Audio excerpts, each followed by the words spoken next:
这次解析的任务就是要带你拨开这张18亿台币天价罚单的表象，检视里面到底是真是假。还有更重要的，就是要带你深入探讨背后隐藏的跨国创作者税务危机。当然，还有一个听了会让人有点不寒而栗的执法现象。那我们直接切入核心吧。这张引爆全网的天价罚单到底是哪来的？网络上近期疯传一张疑似中国大连市公安局开出的行政处罚决定书，传闻真的蛮戏剧化的哦。说他们回大连探亲，一下飞机就被拘留了吗？确实，文件上的指控时间跨度超长，从2014年一路写到2026年，说他们利用未经批准的 VPN 翻墙，在 YouTube 创作、卖周边。还包括收取会员费跟置入隐形广告。哇，重点是那个违法总收入写着577.35万美元，这个数字还不是最夸张的。据传，因为逃避缴纳巨额税款，加上违法营收，当局处以10倍的罚款。10倍，总计约4.15亿人民币，换算台币差不多18亿耶。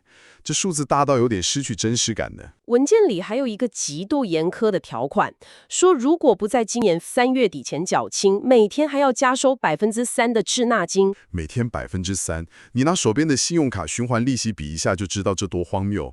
一年365天，每天3%，这根本是黑洞啊！确实。但这里就有一个很有趣的心理学现象了，一份听起来这么不可思议、数字夸张到极点的传闻，为什么会在网络上让无数人信以为真？因为大家潜意识里都知道 YouTuber 的跨国收入在税务上绝对是个大麻烦。这就触及到我们今天要讲的干货核心了。没错，跨国创作者的税务合规本身就是一个极度复杂、充满盲区的超级陷阱。我们拿老高当例子，他们的受众遍布台湾、香港、马来西亚等地，但平台发放收益的源头是美国的 Google 嘛？对他们本身的居住地又发生过多次转移，这等于是把好几个国家的税制全部搅合在一起了。记得老高夫妻的迁徙路径蛮特别的，他们2004年移居日本，然后在2021年又搬到新加坡，这背后是不是藏着很精明的财务考量啊？其实这是一个非常理性的税务居民身份转换战略。我们把各国税率摊开来看就很清楚了。在日本，个人所得税加上社会保险的合并边际税率最高可以达到45%。哇，那等于赚到一定规模，几乎一半的钱要交给州府哎。没错，那新加坡呢？新加坡的个人所得税最高税率只有22%，直接砍半。难怪大家都说新加坡是避税天堂。这还只是表面哦。新加坡对海外来源所得还有多项豁免条件，最吸引人的是他们不设资本利得税。如果外界估算老高频道年收入高达3亿台币是真的，你想象一下，把居住地从日本换到新加坡，一年省下来的税金可能是好几千万台币，这对任何顶流创作者来说都是绝对必要的操作吧？确实是这样。这样听起来，只要搬到低税率的国家就天下太平了。但事情绝对没有这么简单。刚才提到这是一个超级陷阱，陷阱就在于国际税法中一个非常霸道的概念，也就是所谓的属人原则嘛。没错，为了让大家更好理解，你想象自己办了一张顶级俱乐部的会员卡，这张卡就是你的国籍护照。即使你搬到了地球另一端，10年都没踏进俱乐部半步，只要还持有这张卡，俱乐部就有权利每年向你收高昂会员费。也就是说，不管今天住在日本还是新加坡，只要还持有原本的国籍，理论上走到哪里，母国政府都有权利要求报税。哇，当你的收入来自美国，观众在全球，住在新加坡，却拿着另一个国家的护照，多重主权国家的征税权就会产生严重冲突。你赚的是全球的钱，但每一个跟你沾上边的国家都可能拿着法规来敲门，说这笔钱有一部分是属于他们的。这根本四面楚歌啊！而且这不是危言耸听哦，我们看到最近各国政府真的开始对数位创作者动刀了。确实，韩国那个被称为脸蛋天才的车银优就被爆出利用母亲名义成立空壳公司，结果遭到韩国国税厅追缴高达200亿韩元，直接创下韩国演艺圈新高。不止韩国，中国大陆的抖音网红彭16因为隐瞒收入被重罚415万人民币，社群账号还遭到全面禁言。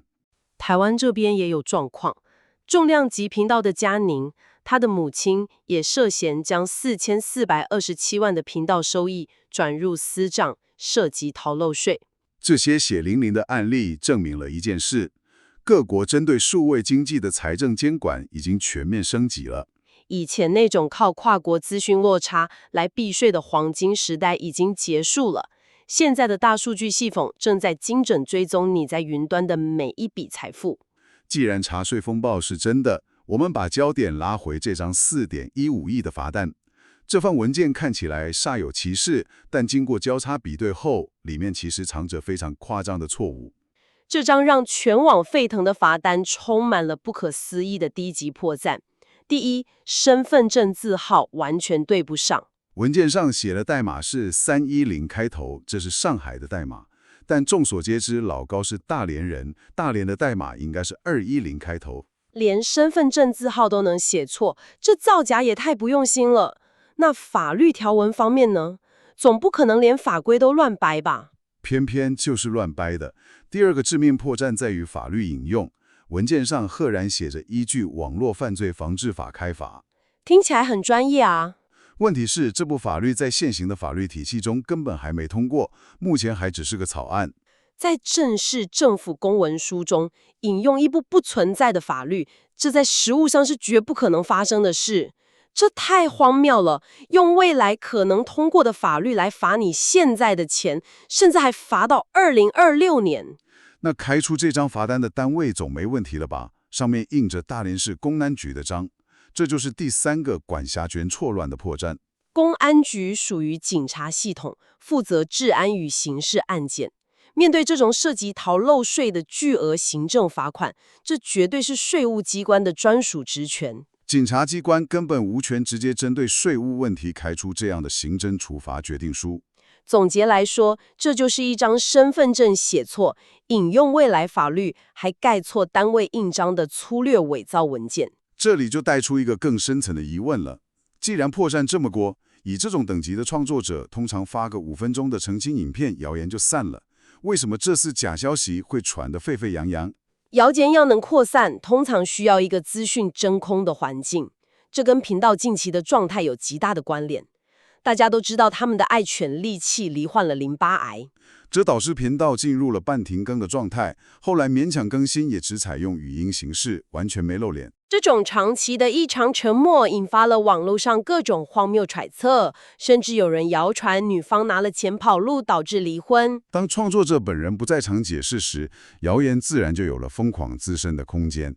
但除了狗狗生病造成的真空期之外，大家对他们信任度的动摇，其实从2023年就埋下种子了。当时那个蓝犬妈妈抄袭指控事件闹得沸沸扬扬，我们在整理资料时，看到法律界对这件事有一个很精辟的视角。法律上探讨抄袭有一个核心原则：著作权法只保护表达形式，不保护思想与概念。当时老高回击说，光速不变不是我发现的，这句话在法律逻辑上是完全站得住脚的，毕竟没有人可以独占科学事实或历史故事。可是网友不买单嘛，大家觉得你连说故事的节奏、笑点的安排都一模一样，这怎么算？这就要引入另一个法律概念，叫做思想表达合并原则与必要场景原则。简单来说，如果你要拍一部关于吸血鬼的电影，里面一定要有大蒜、十字架跟吸血的桥段，这是必要元素，是不受著作权保护的。就像写食谱，炒蛋的步骤就是那几个，你不能告别人炒蛋的顺序跟你一样。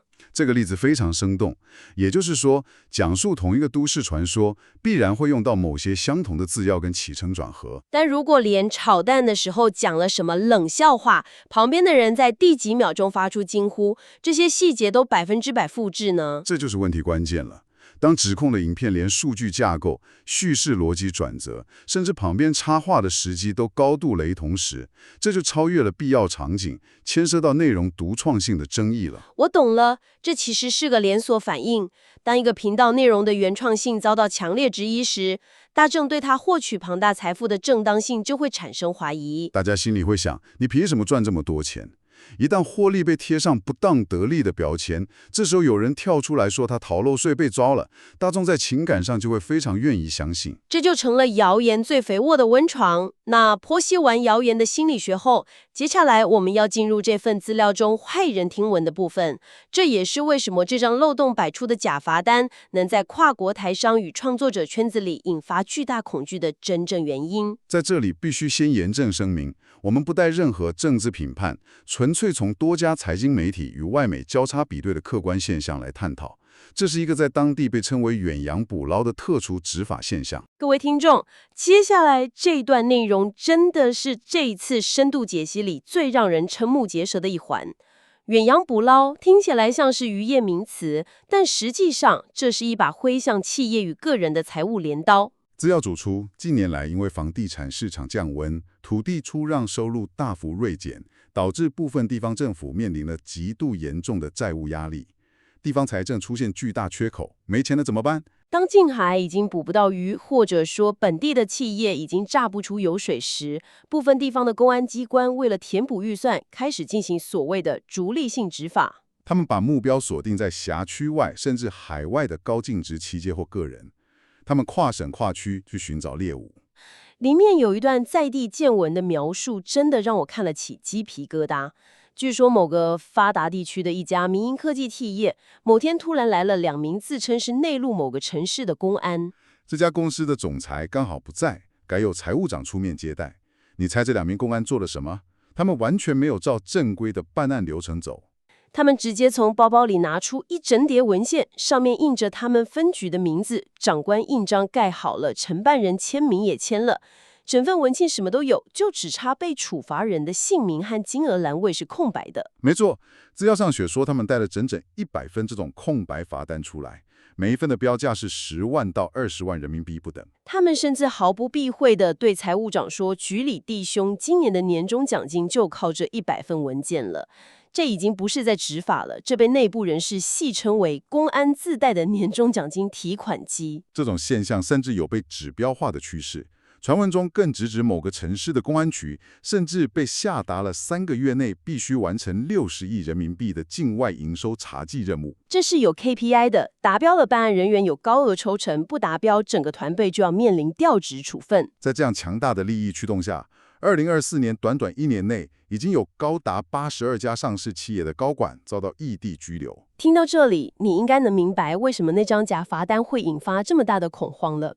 这意味着一件极度严重的事情。即便这张4.1亿的罚单是网友捏造的，但对于任何拥有该国籍或是与当地有业务关联的跨国创作者来说，这种以非税收手段进行资产冻结与勒索的系统性风险却是无比真实的。你不一定要真的逃漏税，只要被盯上，你的资产就可能面临浩劫。这是数位经济时代下创作者面临的最昂贵、最不可控，也最无能为力的生存危机。面对这种不讲法律逻辑的远洋捕捞，传统的税务规划或法律顾问根本无用武之地。这次的资讯量真的非常庞大，我们节奏紧凑地为你总结今天这次深度解析的3大核心重点。第一就是天价罚单疑云。网存遭罚4.15亿人民币的决定书，在身份证字号、法源依据与开罚单位上都有致命破绽，可以确定是一场趁着资讯真空期散播的造假风波。第二点是跨国税务的绝对挑战，从移居新加坡享受低税率，到亚洲各国网红面临的巨额追税风暴，证明了数位创作者的财富已经完全暴露在各国税务大数据的监控之下。过去那种游走在灰色地带的避税空间已经消失了，税务透明度与合法性已经成为品牌能否存活的关键。第三就是远洋捕捞的财政危机。假罚单之所以能引发真实的恐慌，是因为地方财政吃紧导致的异地逐利性执法现象确实存在。这提醒了所有跨国创作者，地缘政治与国籍绑定的法规风险，已经成为跨国运营考量中绝对不可忽视的一环。听到这里，如果你觉得自己只是一个普通的网络使用者，没有几万订阅，也没有跨国资产，这些事好像离你很遥远。那我们把这些资讯连接回你自身的视角来看，当数位经济的规模庞大到连主权国家都要亲自下场，甚至用尽各种手段来争夺这些云端财富时，这场风暴其实早就把你卷进去了。这就引出了一个值得你今天细细思索的问题：如果一份伪造的公文就能因为背后真实存在的法治环境漏洞，让一个顶流品牌陷入空前的信任与生存危机，那么，当未来各国政府为了争夺日益吸血的税收，开始立法要求将你在网络上的每一次点击、每一笔观看数据、每一次滑动萤幕的行为，都视为该国境内的可征税资产时，你在网络上的数位足迹究竟还算是属于你自己的个人隐私与财产，还是已经在不知不觉中成为了国家寸土必争的数位国土？期待你带着这个问题继续探索这个瞬息万变的网络世界。这是一场没有人能置身事外的游戏。我们下次见。